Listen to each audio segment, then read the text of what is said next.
வாங்க தேங்காய் சாதம் எப்படி பண்ணுறதுன்னு பார்க்கலாம். ஸ்டவ் ஆன் பண்ணி அதில் ஒரு கடாயை எடுத்து 2 டேபிள் ஸ்பூன் போல் தேங்காய் எண்ணெய் ஊற்றிக்கிறேன்.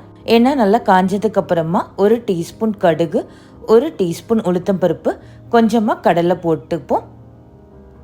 இதோட 2 பச்சை மிளகாயை கட் பண்ணி போட்டுக்கலாம்.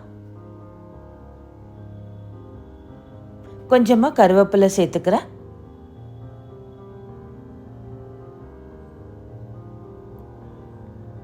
இதோட 1 டீஸ்பூன் போல் பெருங்காயத்தூளையும் சேர்த்துக்கலாம். இப்போ இதெல்லாம் நல்லா வறுத்துப்போம். இதில் நம்ம துருவி வச்சிருந்த தேங்காயையும் சேர்த்துக்கலாம். இப்போ இது எல்லாத்தையும் நல்லா மிக்ஸ் பண்ணி விட்டுப்போம்.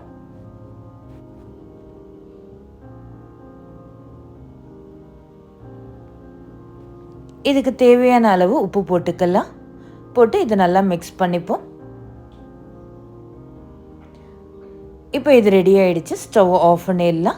இப்போ இதில் சாதத்தை போட்டு நல்லா மிக்ஸ் பண்ணிக்கலாம். சூப்பரான டேஸ்டியான தேங்காய் சாதம் ரெடி ஆயிடுச்சு.